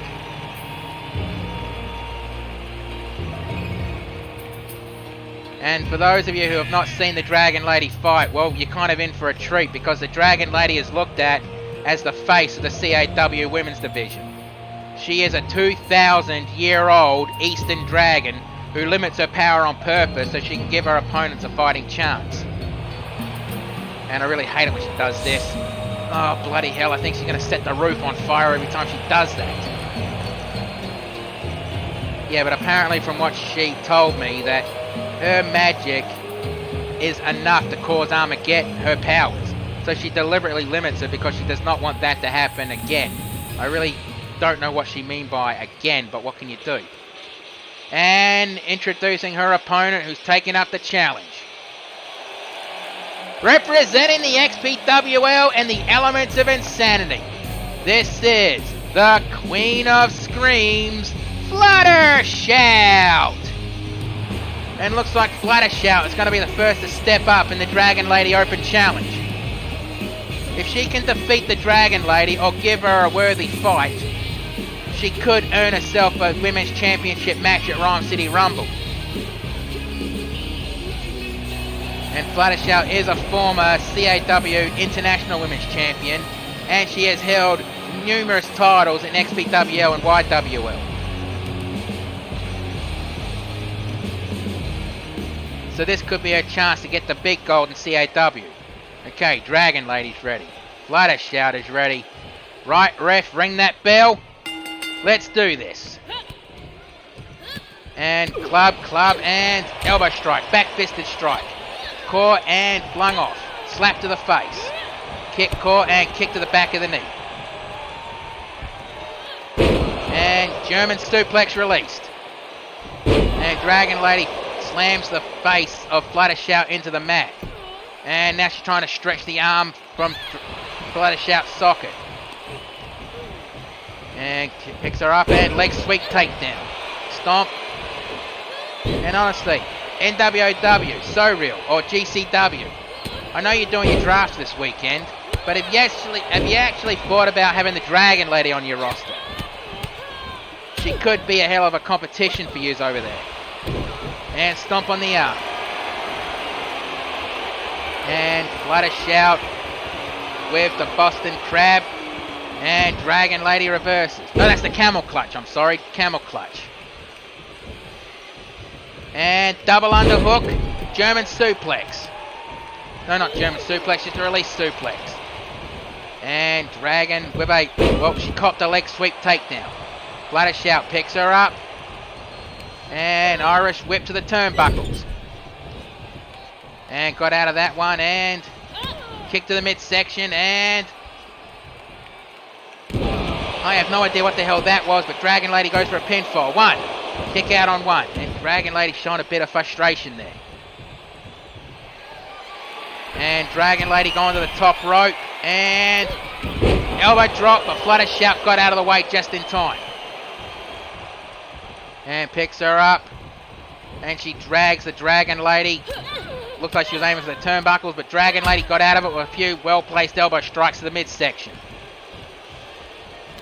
And Irish whip to the turnbuckles. And Fluttershout with a body slam and goes to the middle rope. And she's basically screaming at Dragon Lady to get up onto her feet. And tried to go for a blockbuster, but she overshot it. Kick to the midsection. Roundhouse kick. And I guess we're going for the hip attack. She wants me to call that a tail swing, but I refuse to call that. It sounds silly. And try to go for a neck breaker, but Fluttershout saw it coming. And leg drop on the shoulder. Wild slat, missed that one. Kick to the midsection. And a hammerlock powerbomb. Didn't go for the pinfall that time. But she went for the pinfall here. Goes for the pinfall. 1, 2. Kick out. And Dragon Lady shows a bit of shock on her face. And Fluttershout up. Kick to the midsection. Not enough. Dragon Lady with a double underhook. Over the head. Belly to belly suplex. And the Dragon goes to the top rope. And body splash. And goes for the armbar. Really wrenching down on him. And the ref asking Fluttershout if she wants to submit or keep going. And Fluttershout, well, she's fighting out of it. Gets out of it and a punch to the jaw. Another punch to the jaw to make Dragon Lady release it. Kick to the midsection. Caught and flung off. Elbow strike. Kick to the midsection. Kick. Kick. And roundhouse kick to the temple. That usually knocks out opponents. Goes for the pinfall. And 1, 2. Kick out. And I think Dragon Lady's shocked that Fluttershout was actually tough enough to kick out of that roundhouse kick. And crowd chanting fight forever. I tend to agree with them. And she's telling Fluttershout to get up. And drop kick, but Fluttershout stepped away. And Irish whip to the ropes. Over the top rope onto the floor. And Dragon Lady's just standing there. I think she wants Fluttershout to get back in the ring. Iron sharpens iron in this type of situation, and that's what this is about. And Irish whip to the turnbuckles. And Fluttershout with the javelin into the middle rope. That's what's actually won her the CAW International Women's Championship. Goes for the pinfall. 1, 2. Kick out. And Fluttershout is shocked that the Dragon Lady kicked out of that. And the crowd chanting women's wrestling. Splash, but no water in the pool that time. Dragon Lady up onto her feet. And Irish whip over the top rope onto the floor again. And Dragon Lady follows her. Slams her arm into the mat. Stomp on the chest. Another stomp to the chest. And Dragon Lady picks Bloody Shout up. Elbow strike. Another elbow strike blocked and flung away. Slap to the face. Another slap to the face. A third slap to the face. I need to fucking breathe. Kick, caught, and elbow strike to the top. Oh, by the way, if you're offended by swearing, too fucking bad. I swear all the time. Some Australians, swearing's a part of our language. And Dragon Lady back into the ring. And she's telling Bloody Shout to get back into the ring. And she gets out of the ring, couple of kicks to the back of the knee, and drop kick. Stomp, missed. And try to go for something, but Dragon Lady with an Irish whip straight to the ring post. Honestly, I'm surprised at Bloody Shout's hat staying on her head. Is she using some kind of hat glue or something on her head or something? I don't know. And Dragon Lady just took a walk to the other side of the ring, and now she's walking back. Bloody Shout back in the ring. And Dragon Lady showing off a little bit. Come on, back in the ring. Come on, 9 count, get in the ring. Oh, 6, sorry, 5. I thought he said 9. Roundhouse kick, missed. And hip toss and leg drop on the shoulder. And Flutter Shout with a neck breaker. And a drop kick to the back. And tried to miss, and she missed that one. Picks Dragon Lady up and neck breaker. And Flutter Shout, knee strike. Another knee strike and drop, and down goes the Dragon Lady. And arm slammed on the mat. She picks the Dragon Lady up and kick to the midsection. Roundhouse kick to the midsection. And here comes the hip attack. Yes, I still refuse to call it a tail swing. And picks her up. And now it's time to protect. No! Flutter Shout reversed it. Well, that's one way to get to the hoard, is to make sure it doesn't get locked in. I mean, break into a dragon's hoard, which is something you should never do, honestly. Dragons protect their hoard like it... I have no idea how to explain it. I'm no dragon expert. And DDT. And Flutter Shout going to the top rope. And an elbow drop to the chest. And Flutter Shout goes for the pinfall. 1, 2. Kick out. Oh, bloody hell. How close was that? And Flutter Shout picks Dragon Lady up. And again, Irish whip to the turnbuckles. Back elbow strike. And kick to the midsection. And looks like she's going for that double underhook powerbomb. And goes for the bridge. 1, 2, 3. That's it. I think Flutter Shout has just earned herself a championship match. Bloody hell, that was a good match. Got to take a look at the replays of this one. And there was that javelin. I thought that would have ended the match, but it didn't. And that's what ended the match right there. But let's get the official word. Here is your winner, Flutter Shout. Definitely well earned that victory, I can tell you that. Dragon Lady did not make it easy for her. I think Flutter Shout may have just earned herself a championship match, but that's for the Dragon Lady to decide. Now it's time to block that off, because now we're coming up to the main event of the evening.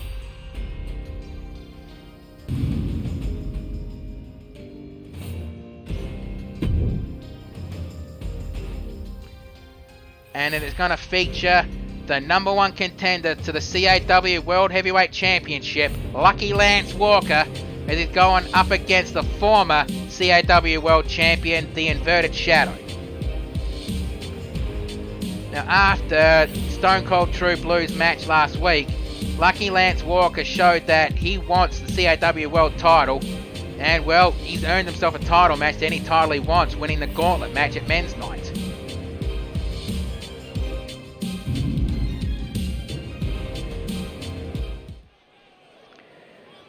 Ladies and gentlemen, this is your main event of the evening, and it is scheduled for one fall. Introducing first, from the other side of the tracks, this is Mr. Crack You in the Skull, Lucky Lance Walker! And, well, that's not just a title, he's basically a greaser, and they have the lifestyle of we bop back or something like that. I don't know about greaser culture, honestly. All I know is the amount of oil in his hair could be enough to power a gas station for at least 2 days.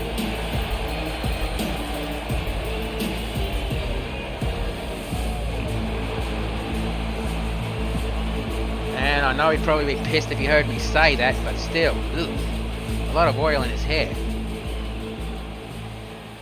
And now introducing his opponent.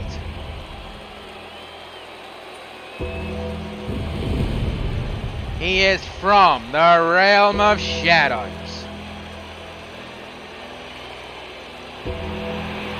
This is the Inverted Shadow! Now I know he wants to get back in the title picture. I'm pretty sure he's still the XPWL Super Heavyweight Champion, but I think he wants to be known as Shadow 2 Belts again.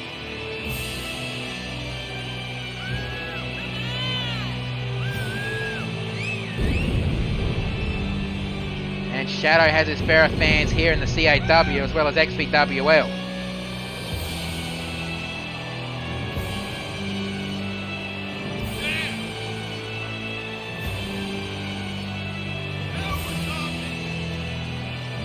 Bloody hell, he really has his fans screaming, now we're talking.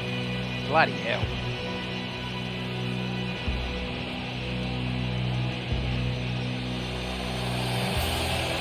Man, bloody hell, that's creepy as hell.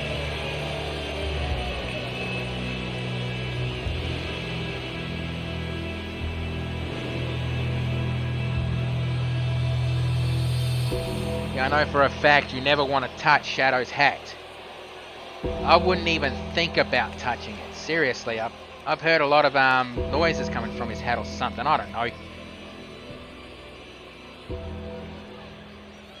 Alright, Lance Walker is ready.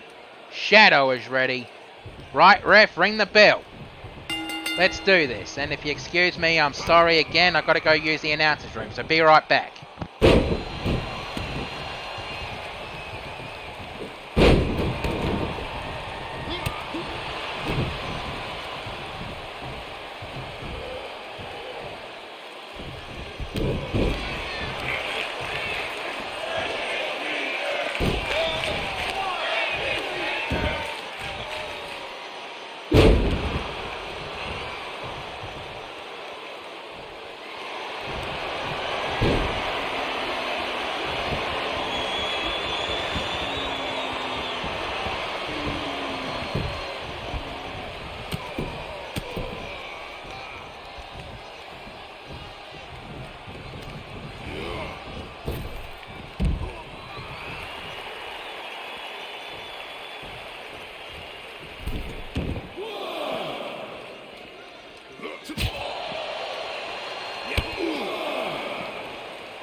Okay, I'm back and I see Shadow just did a choke toss on Lance Walker and going to the top rope. And frog splash. Could have gone for a pinfall there, but he decided not to. I have no idea what the hell Lance Walker was thinking there, but he missed. And Northern Light suplex, gone for a pinfall. Kick out, not even a 1 count. And leg trip. Stomp on the ankle. And kicked him off. And Walker picks him up, kick to the midsection and wait, the rope's just... Ah, Jesus Christ! God damn it, I hate that black magic voodoo shit. Lance Walker pretty much had this in the bag until Shadow did that. And now Shadow with a gut wrench, power slam. Going for the pinfall, rope break. Stomp missed. Well, both men were thinking something, but both missed. And float over. DDT. And Walker picks up Shadow, kick to the midsection, and... well, X-Factor. 1, 2. Kick out on 2. And Walker a bit shocked that Shadow kicked out of that one. And trying to pick him up, but cops an elbow to the midsection. And dragging him to the ropes, and nope, to the turnbuckles. And Shadow, I thought he was going to tie him to the Tree of Woe, but he just places him on the top rope. Headbutt to the ribs. Man, a shot to the ribs can really stop you from breathing. And stomp on the hand. Another stomp on the hand. And a third stomp to the hand. Kick to the side of the head. And Walker trying to, well, wrench the shoulder out of its socket. And Fisherman's Busters. Going for the pinfall. 1, 2. Kick out on 2. And picks him up and neck break.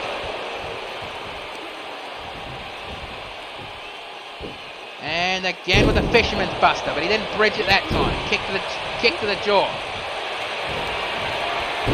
And now going for that armbar. Is he going to make the shot? Nope. Rope break. Elbow strike. A second elbow strike. Slap to the chest. Drop kick. And I think Walker's doing this because he wants to send a message to Stone Cold True Blue that he's going to take that championship. Kick to the midsection again and face buster. And goes for the pinfall. 1, 2. Oh, that was close. And Walker screaming, "Are you sure that wasn't 3?" And picks him up, kick to the midsection and code breaker. And now he's trying to drag Shadow away from the ropes. Stomp on the arm. And now he's lining up for the curb stomp. And I think he just made the Shadow bleed. Going for the pinfall. 1, 2, 3, that's it. Bloody hell, that was a main event match caliber worthy.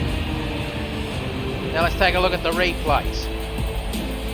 Okay, no replays. Here is your winner, Lucky Lance Walker.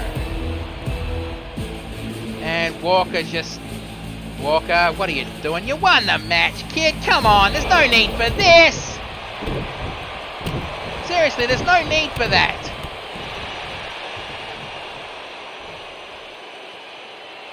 I know you were trying to send a message to Stone Cold True Blue, but really, that's not the way you go around it.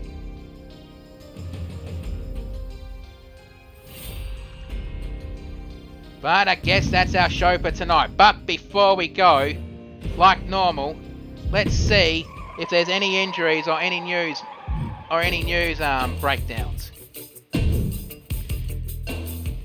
Okay, that ain't right because